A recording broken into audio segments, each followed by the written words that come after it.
I know a lot of you looking at our perfume collection and you're like, man, they spend all their money on perfume. They don't even buy food. They don't pay no house notes. They don't do any of that stuff.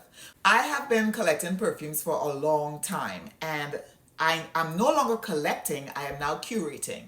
I used to collect, and what that basically means is that if somebody recommended something, I bought it. If I saw something in the store, I bought it. If I smelled something once, I bought it. I just buying, buying, buying, buying, buying. That, coupled with some really traumatic experiences in my life, caused me to even buy more without even giving a thought as to whether or not I liked it. I didn't really know if I really liked it. Somebody might say, just wait, try something new, all of that kind of stuff. So I have made some serious mistakes when it came to collecting perfumes, and that was wasteful because thousands of dollars was spent that didn't need to be. So I want to help you curate a perfect collection for you, and this is how I would go about it if I were you starting for the first time. This is something everyone says already. First thing you want to do is try before you buy. Sample. I highly recommend that you go to the store and you ask for a couple of samples, take it home with you, wear that fragrance a couple of weeks. If you have to go back to the store and get some more samples, do the same thing.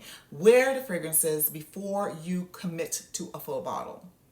Don't believe the hype. Just because fragrance reviewers say something smell good doesn't necessarily mean it's going to smell good for you or that it's a good perfume for you. So don't believe the hype that everything has to be had just right then and there. And do your own research. I know you look at reviews, I know you talk to different people, message folks and whatnot, but please do your own research on fragrances before you commit, especially if they're really expensive. When creating a fragrance collection, don't just follow trends.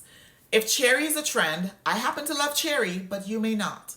Vanilla might be a trend. Musk might be a trend. Aldehydes might be a trend. All of those things. And also, like jumping on the horseback, right? Is that what they say, jumping on a horseback? When people say, oh, I don't like Chanel. A lot of times you will see like a fragrance gets dropped and people talk really highly about it. And then 5 months later, people are talking negatively about it, or vice versa. Oh, wait a minute. Speaking of sampling, spraying on paper, spraying on paper smells good, but that is not how your body is going to react. Fragrances react to your body chemistry, your health, whether you drink enough water, what you're eating, all of that stuff. Fragrances work with the chemistry of your body because your skin is an organ that reacts to fragrances differently than the other person. What you smell on paper isn't probably going to be how it smells on your body.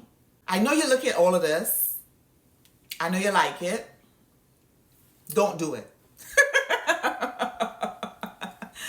I highly recommend you just wait. I truly highly recommend do not buy more than 1 to 2 bottles of fragrances every 2 to 3 months. Don't buy a fragrance when it just dropped and say, oh, I have to have it then and there. It's not necessary. It's kind of like buying shoes and handbags and stuff. When something drops, you don't have to be the first one that has it. What's the point of to say that you're the first? Okay? So just wait. Sometimes it gets discounts, and then sometimes other people buy it too and they don't like it, so you could buy it off of them. That's another thing too you could do. So this might get me in trouble for saying, but I'm gonna say it. A lot of times people are talking about fragrances and how great they smell, and they don't smell that great. And you figure out what type of notes you like, what type of vibe you like in a fragrance, how it meshes well with your skin once you've sampled it. That's when I would highly recommend you really check those fragrances out. Now, if you must blind buy that fragrance, I would highly recommend you decants or buy partials. That's another good way of saving some coins, okay? Because just because somebody says something smells good doesn't mean it's going to smell good on you. And understand that even if I tell you something smells great, doesn't necessarily mean it's going to smell great on you. So if you can sample it, do so. One of the hugest mistakes I made was buying collections. I wanted every fragrance in that collection, every fragrance in that brand. That is not something that's necessary, because every fragrance in a brand that a brand creates doesn't necessarily jive with people. I know this is hard to swallow, but I'm not always right.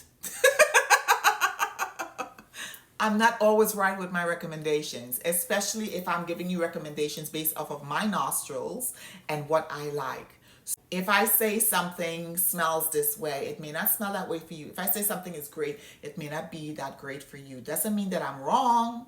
It just means that you don't think I'm right because it didn't work for you. So I'm not blaming you. and I don't want you to blame me.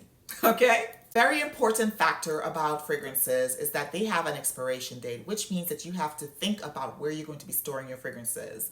Storing fragrances in cool, dark places is the best way. One of the ways I highly recommend you keep your fragrance from going bad on you too quickly is storing it in its original container, in the box it came in. Unless you have a cool, dark room. This storage where I keep my fragrances, the majority of my fragrances, is in a cool place. There's no bright sunlight in this room, none of that stuff. It's a dark room.